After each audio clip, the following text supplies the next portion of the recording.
kita lihat. Menjaga kebersihan sekolah. Misalnya apa tadi contohnya? Kita membuang sampah di tempatnya.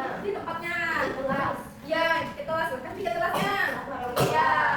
Kebersihan sekolah adalah kondisi lingkungan sekolah yang terbebas dari sampah, kotoran, dan berbagai sumber penyakit sehingga mencipta suasana aman dan sehat bagi seluruh warga sekolah. Kalau sampahnya berserakan, indah nggak sekolah kita kenanya? Tidak kan, warna-warni putih sana, merah sana, hitam sana kan? Kayak kantong plastik, sekolah kantong apa ya? Nah di sini ada pentingnya menjaga kebersihan sekolah. Misalnya kita menciptakan lingkungan belajar yang nyaman, mencegah penyebaran penyakit, meningkatkan konsentrasi belajar siswa, menumbuhkan karakter disiplin dan tanggung jawab. Misalnya tadi seperti kita pakai pikir kelas. Kalau yang tidak pikir kelas tanggung jawab saja, tidak kan? Nah, kita harus sebagai siswa harus tanggung jawab. Sini ada lagi. Dampak lingkungan sekolah yang kotor. Lingkungan sekolah yang kotor dapat menimbulkan berbagai permasalahan yang berdampak pada kesehatan, kenyamanan, serta efektivitas proses pembelajaran. Ada 4 poin itu. Apa saja? Menurunnya citra sekolah. Yang kedua apa? Meningkatnya risiko penyakit. Yang ketiga, menurunkan konsentrasi belajar. Yang keempat, terciptanya lingkungan yang tidak nyaman. Misalnya kalau ada bau sampah, nyaman nggak belajar? Nyaman nggak kalau kita belajar kalau ada bau sampah? Enggak kan? Misalnya kalau ada di ruangan kelas kita banyak berserakan buku, sama buku, sampah snack, nyaman nggak kita belajar sana? Tidak nyaman kan? Dan bagus ya. Nah, bagaimana sih cara kita menjaganya atau menjaga kebersihan sekolah kita? Yang pertama, membuang sampah pada tempatnya. Yang kedua, melaksanakan piket kelas secara rutin. Yang ketiga, menjaga kebersihan fasilitas umum. Dan yang keempat, menumbuhkan kesadaran dan tanggung jawab. Nah, peran kalian sebagai siswa itu adalah, coba baca bersama-sama. Sudah bisa baca? Ya. Sudah, pintar. Oke, kita baca sama-sama ya. Siswa memiliki peranan penting dalam menjaga kebersihan sekolah dan membiasakan dan berfungsi melaksanakan piket dengan tanggung jawab serta mengingatkan dengan bahwa menjaga kebersihan bersama. Itulah peran kalian sebagai siswa.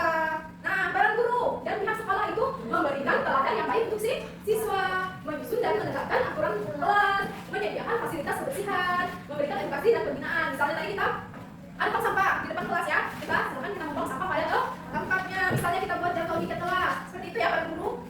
Kalau di sekolah, manfaat sekolah yang bersih ada 3 itu: menjaga kesehatan warga sekolah, yang kedua meningkatkan semangat dan motivasi belajar, dan yang ketiga meningkatkan lingkungan belajar yang nyaman. Kalau tidak ada sampah, nyaman nggak belajar?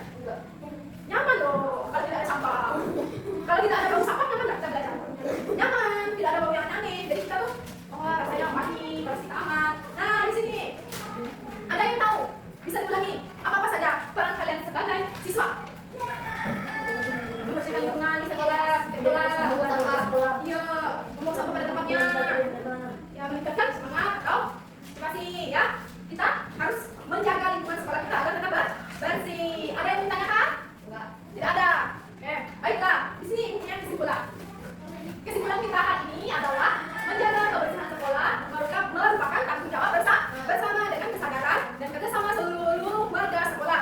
Lingkungan yang bersih, sehat, dan nyaman dapat terwujud demi mendukung keberhasilan proses pembelajaran. Oke. Kalau tidak ada yang ditanyakan, berarti tidak ada yang bertanya?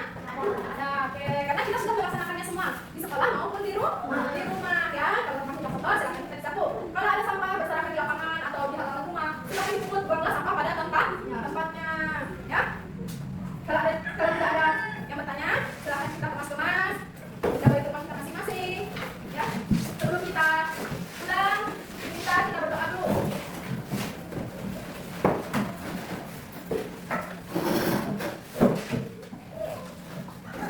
Umat pulang berdoa.